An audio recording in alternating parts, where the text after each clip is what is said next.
everybody. I'm very proud to be supported by folks that like Mark Sanchez, as well as Jane Kim and Matt Gonzalez.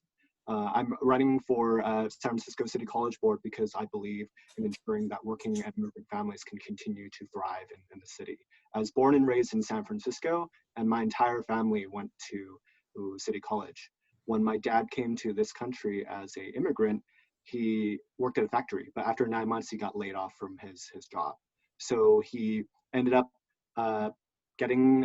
going to City College to improve his English. And it was at City College that he learned about the culinary program. At the culinary program at City College, he was able to improve his cooking skills so that he was able to get a job as a Local 2 union hotel cook. With that job at Local 2, he was able to support my family for 2 decades in the Sunset neighborhood. And that's also how I got into labor movement, when he brought me out to picket lines at on Mission Street to support hotel workers, forming a union at Marriott, and when he got locked out for a month in 2004. For my mom, she took ESL classes, and it helped her be more happy, more confident, and just talk to family members. For myself, as a student going to Lincoln High and later UC San Diego, I took City College classes at the same time with a low-income tuition waiver. And those classes helped me graduate from UC San Diego when I was just 19 years old. After I graduated, I decided to dedicate my life to public service. I worked with at-risk youth. I worked in the Tenderloin as my first job for a year. The second job was with the American Red Cross through AmeriCorps. Later on, I became a union organizer, working for unions like SEIU and IFPD. Later on, now I serve as a legislative aide for Supervisor Gordon Marr. As a legislative aide, I worked on the legislation to secure free City College for the next decade, working in partnership with the Department of Children, Youth, and their families, City College leaders, and everybody that's a City College stakeholder pretty much, and bring people together to pass the legislation. And last sentence, today my dad's laid off, just like many other hotel and service sector workers. And I'm running because City College is a place of opportunity and hope where people like him can get an opportunity again to get back into the workforce. Thank you. Okay.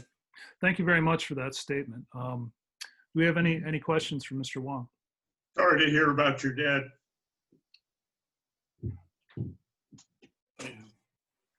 I'd like to, Alan, I'd like to ask a question regarding fiber optic. This is I believe a crucial issue that really hasn't come up very much in terms of either the Board of Supervisors or College Board or even School Board. We need citywide fiber optic so that there's access to everybody to be able to do this remote learning.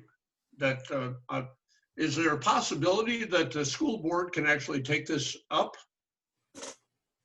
Or the college board, yeah, the college board should really be advocating for this. You know, really right now, internet seems to be a basic need, as essential as getting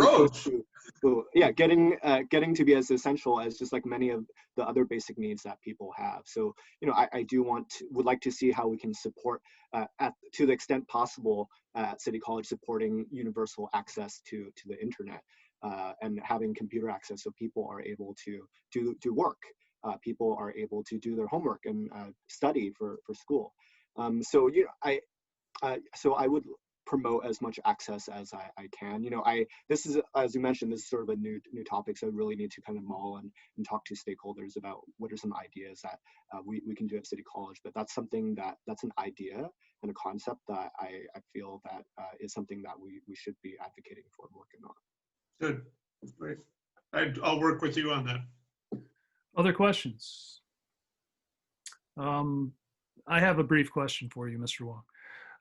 You're employed in city government in Supervisor Marr's office as a administrative aide, correct? Correct. Yeah, and that's a paid position. And of course, you kind of got choppy right here. I can't hear you that well. I'm saying it's a paid position. And community college board, of course, nobody's getting rich there. But do you see a conflict of interest in working in both places at the same time?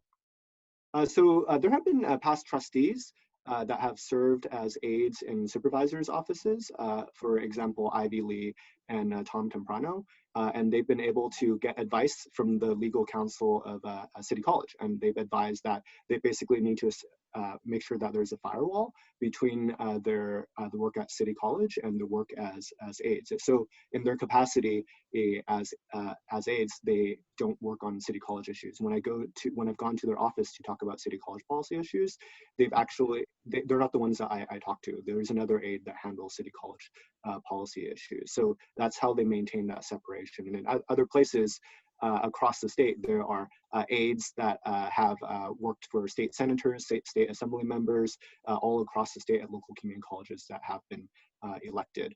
I actually think that it's a strength. As an aide in Supervisor Marr's office, I worked on crafting the Workforce Education and Recovery Fund, working to bring parties together to advocate for funding. I also worked on securing Free City College for the next decade. I think that that's experience that the college needs at this time as it's working to get as much funding as possible to protect its programs. Okay, thank you for clarifying that. Any other questions? Okay, I don't see any other questions, so we'll let you go. Thank you very much for joining us this evening. Thank you. Thanks, Alan. Bye.